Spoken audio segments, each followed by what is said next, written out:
Hello bachcho, let's read the question. The question says, a cylinder is filled with a gaseous mixture containing equal masses of CO and N2. The partial pressure ratio is option A, P of N2 is equals to P of CO. Option B, P of CO is equal to 0.875 P of N2. Option C, P of CO is equal to 2 P N2. Option D, P of CO is equal to 1 by 2 P of N2. So question में हमको ये पूछा गया कि हमारे पास एक cylinder है जहाँ पे क्या है, जहाँ पे एक मिक्सचर है, गैसियस मिक्सचर सीओ और N2 का। तो पार्शियल प्रेशर रेशियो क्या होगा? कंडीशन दिया हुआ है कि दोनों का क्या है, मतलब गैसियस मिक्सचर में जो है हमारे पास गैसेस वो क्या है, इक्वल मास में है। सीओ और N2 क्या है, इक्वल मास में है। सो हमको निकालना है partial pressure ratio.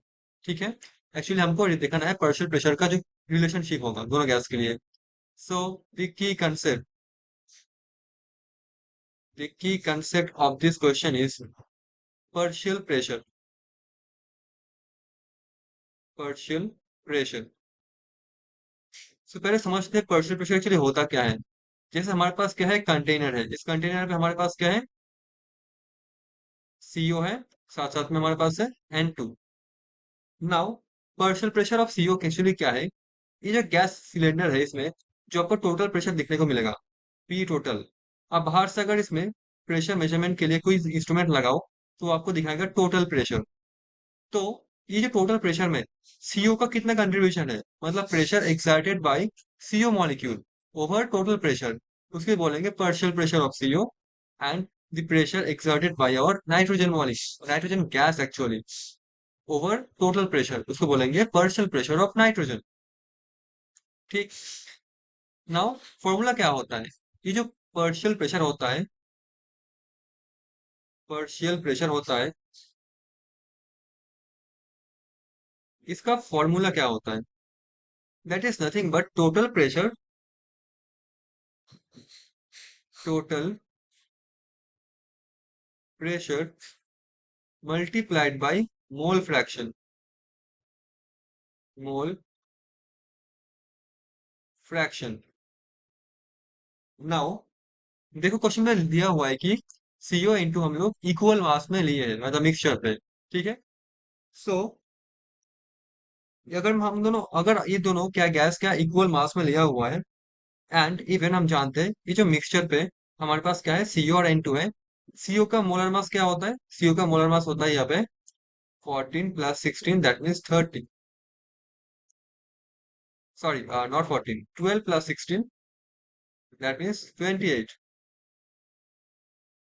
Similarly N2 का क्या होता है, N2 का भी होता है 28 मोलर मास। ठीक है। तो मास भी इक्वल है, मोलर मास भी इक्वल है। तो मैं बोल पाऊंगा कि हमारा क्या है, मोल फ्रैक्शन, उसको हम लोग एक्स से डिनोट करते हैं। सो एक्स ऑफ सीओ क्या हो जाएगा, हम जानते हैं हमारे पास क्या है, दोनों सीओ और N2 इक्वल मास में है, और इक्वल मास में है, राइट, और मोलर मास भी सेम है।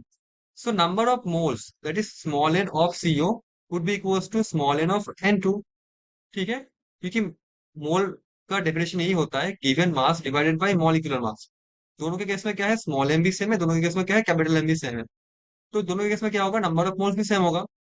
सो दोनों हम लोग इक्वल मोल पे ही लिए हैं कंटेनर पे, तो मिक्सचर में जो हमारे पास गैस मॉलिक्यूल है।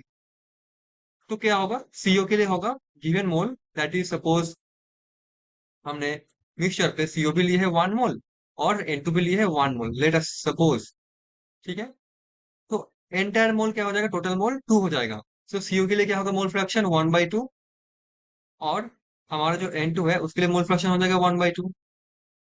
अगर आप लोग इसको 1 1 ना पकड़ के, अगर आप लोग इसको एक्स एक्स भी पकड़ो तो क्या होगा, हमारे पास सीओ है x मोल, N2 भी है x मोल। तो मोल फ्रैक्शन होगा x divided by total mole, that is x divided by 2x, that is 1/2। बात तो एक ही होगा।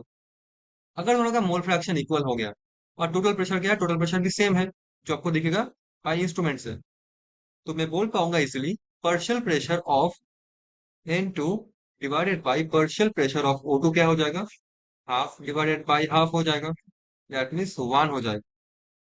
That means P of N2 is equal to P of O2। तो ये कहाँ पे है रिलेशनशिप, ऑप्शन नंबर जो ए है।